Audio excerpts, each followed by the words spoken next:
मैं यहाँ Marton trust का प्रधान अशोक कुमार जी बोल रहा हूँ। पहले आपका आभार प्रकट करता हूँ। मैंने सुना आप बहुत दूर से आए, पठानकोट से आए यहाँ के इतिहास के बारे में मालूम करने के लिए, तो ये हमारे लिए बहुत खुशी की बात है क्योंकि आप जैसे लोग यहाँ आते हैं तो हमारा यहाँ का इतिहास दूर दूर तक फैलता है। यहाँ पर सूर्य भगवान जो 13वां सूर्य है, मार्तंड जिनको कहते हैं, उनका यह जन्म स्थान है। ये कश्यप ऋषि और माता अदिति की 13वीं संतान है।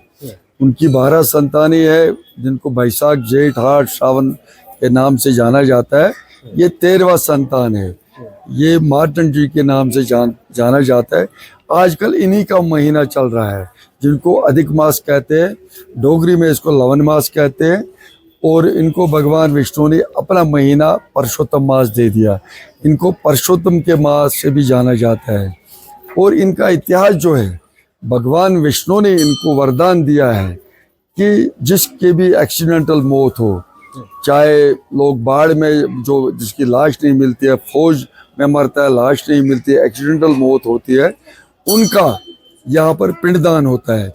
ये जो मंथ है, ये जो अधिक मास चल रहा है, ये हर 32 महीने 24 घड़ी 8 पल के बाद आता है। और ये स्पेशली यहाँ हिंदुस्तान के कोने कोने से लोग और कश्मीरी पंडित जहाँ भी फॉरेन में भी होंगे, वो यहाँ पर पिंडदान के लिए आते हैं क्योंकि यहाँ भगवान विष्णु ने मार्तंड जी यानी कि सूर्य भगवान जो 13वां सूर्य है, उनको वरदान दिया है। ये जो मंदिर है, ये हिंदुस्तान में 2 ही जगह है सूर्य भगवान, एक उड़ीसा कोणार्क में और दूसरा ये मार्तंड में है जन्म स्थान।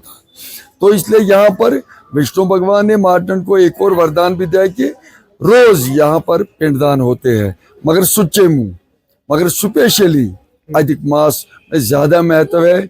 यहाँ इस वक्त अष्टांग का महत्व है, यहाँ इस वक्त पिंडदान का महत्व है, यहाँ इस वक्त दान पुण्य का महत्व है।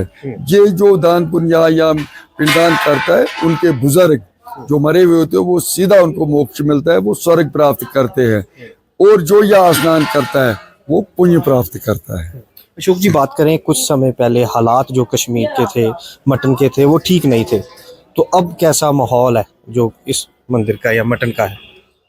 मैं ये बहुत अच्छी एक बात कहूँगा आपसे कि जब से यहाँ 90 से हालात जो खराब हुए, तो उस वक्त यहाँ भी हालात खराब हुए। लोगों को यहाँ से भागना पड़ा।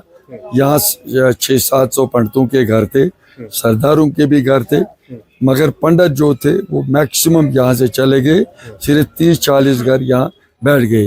ये ऐतिहासिक बात है कि ये मंदिर कभी बंद नहीं हुआ, चाहे जितना भी आंधी तूफान आया, जितने भी हालात खराब हुए, मगर ये ऐतिहासिक मंदिर मार्तंड जी का कभी बंद नहीं हुआ।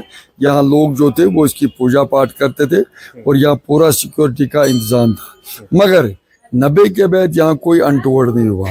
ये मिसाल है सारे हिंदुस्तान में, यहाँ बरादरी है, यहाँ हिंदू मुस्लिम सिख एकता है। यहाँ तीनों कौम हर एक दूसरे के मतलब साथ देते, हर एक मतलब साथ देते, हर फेस्टिवल में एक दूसरे का साथ देते हैं। और यहाँ पर हमने एक वेलफेयर कमेटी बनाई है जो वेलफेयर फोरम के मटन वेलफेयर फोरम के नाम से जानी जाती है। उसमें यहाँ 25 मुसलमान है, 5 हिंदू है, 3 सिख है, और वही यहाँ के मटन जो टाउन है इसका सारा काम वही देखते हैं और हर मुश्किल में एक दूसरे का साथ देते हैं। ये हमारे लिए बहुत ही खुशी की बात है।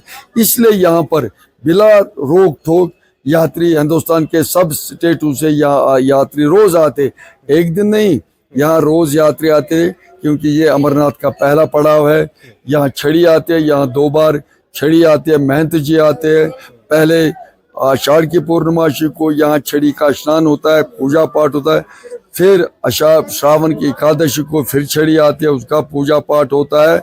इसीलिए यहाँ पर ये ऐतिहासिक जो मंदिर है, यहाँ पर बहुत रश रहता है। यहाँ रोज रश रहता है, गर्मियों में भी और सर्दियों में भी, क्योंकि अमरनाथ यहाँ से 50 किलोमीटर दूर है। और जो भी आसपास के यहाँ घूमने की जगह, ये मरकज है। यहाँ की बरादरी को देखकर, यहाँ के माहौल को देखकर यहाँ पसंद करता है बाहर का यात्री, यहाँ पसंद करता है आना और यहाँ ठहरना पसंद करता है। हमने अपनी तरफ से यहाँ लंगर की व्यवस्था रखी है जो फ्री लंगर होता है, और रहने की जगह भी है यहाँ पर, इसलिए यात्री यहाँ आना पसंद करता है। ਇਹ ਸਨ